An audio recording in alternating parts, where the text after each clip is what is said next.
ಆಚಿ chilli powder. ಸಖತ್ ಖಾರ, ಬಣ್ಣ ಮತ್ತು ರುಚಿ. ಆಚಿ ಚಿಲ್ಲಿ ಪೌಡರ್.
ಕಾಂಗ್ರೆಸ್ನ ಹಿರಿಯ ನಾಯಕರಾಗಿರುವ ಇವರು ತಮಗೆ ಸಚಿವ ಸಂಪುಟ ಪುನರ್ರಚನೆಯ ಸಮಯದಲ್ಲಿ ಸಚಿವ ಸ್ಥಾನ ಬೇಕು ಅಂತ ಒತ್ತಾಯ ಮಾಡಿದ್ದಾರೆ.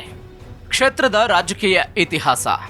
ಮುದ್ದೇಬಿಹಾಳ ವಿಧಾನಸಭಾ ಕ್ಷೇತ್ರದ ರಾಜಕೀಯ ಇತಿಹಾಸವನ್ನ ಗಮನಿಸಿದರೆ ಇಲ್ಲಿನ ಮತದಾರರು 4 ದಶಕಗಳಿಂದ 2 ಮನೆತನಕ್ಕಷ್ಟೇ ಹೆಚ್ಚು ಮನ್ನಣೆ ಕೊಟ್ಟಿದ್ದಾರೆ. ಉಳುವವನೇ ಹೊಲದೊಡೆಯ ಎಂಬ ಕಾಯ್ದೆಯಡಿ 100 ಎಕರೆ ಜಮೀನನ್ನ ಬಿಟ್ಟುಕೊಟ್ಟ ಶಾಸಕ ಅಪ್ಪಾಜಿ ನಾಡಗೌಡ ಹಾಗೂ ಜಗದೇವರಾವ್ ದೇಶಮುಖ್ ಮನೆತನಗಳಿಗೆ ಇಲ್ಲಿನ ಮತದಾರರು ಅಧಿಕಾರ ಕೊಡುತ್ತಲೇ ಬಂದಿದ್ದಾರೆ.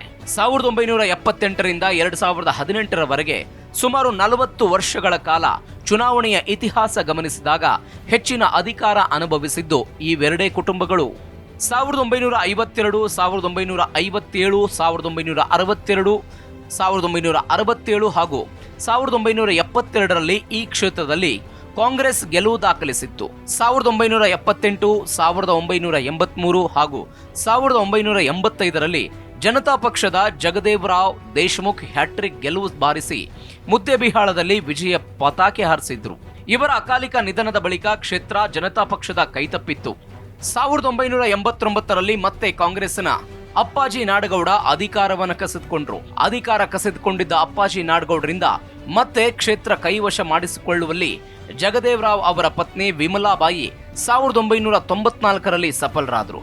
1994ರಲ್ಲಿ ನಡೆದ ಚುನಾವಣೆಯಲ್ಲಿ ಜನತಾದಳದಿಂದ ಸ್ಪರ್ಧಿಸಿದ್ದ ವಿಮಲಾಬಾಯಿ ದೇಶಮುಖ್ ಸಚಿವರಾಗಿದ್ದ ಅಪ್ಪಾಜಿ ನಾಡಗೌಡ ಅವರನ್ನ ಸೋಲಿಸಿ ವಿಜಯ ಪತಾಕೆ ಹಾರಿಸಿ ಜಿಲ್ಲೆಯ 2ನೇ ಮಹಿಳಾ ಶಾಸಕಿಯಾದರು. ಇದಾದ ನಂತರ ಕ್ಷೇತ್ರದಲ್ಲಿ ನಾಡಗೌಡರ ಪಾರಪತ್ಯ ಶುರುವಾಗಿತ್ತು. 1999, 2004, 2008, 2013 ಹಾಗೂ 2023ರಲ್ಲಿ ಜನರ ಬಹುಮತ ಇವರಿಗೆ ಸಿಕ್ಕಿತ್ತು. ಕಳೆದ 3 ಚುನಾವಣೆಗಳ ಚಿತ್ರಣ. 2008ರಲ್ಲಿ ಕ್ಷೇತ್ರ ಪುನರ್ ವಿಂಗಡಣೆಯಾದ ನಂತರ ಅಪ್ಪಾಜಿ ನಾಡಗೌಡ ಅವರು ಬಿಜೆಪಿಯ ಮಂಗಳಾ ಬಿರಾದರ್ ಅವರನ್ನ 2403 ಮತಗಳ ಅಂತರದಿಂದ ಸೋಲಿಸಿ 4ನೇ ಬಾರಿಗೆ ವಿಧಾನಸಭೆ ಪ್ರವೇಶ ಮಾಡಿದ್ರು. 2013ರಲ್ಲಿ ಕೆಜೆಪಿಯಿಂದ ಸ್ಪರ್ಧಿಸಿದ್ದ ಮಾಜಿ ಸಚಿವೆ ವಿಮಲಾಬಾಯಿ ಜಗದೇವರಾವ್ ದೇಶಮುಖ್ ಅವರನ್ನ 12202 ಮತಗಳ ಅಂತರದಿಂದ ಮಣಿಸಿದ್ರು. ಆದರೆ 2018ರಲ್ಲಿ 5ನೇ ಬಾರಿ ಶಾಸಕರಾಗಿ ಆಯ್ಕೆಯಾಗುವ ಕನಸು ಕೈಗೂಡಲಿಲ್ಲ.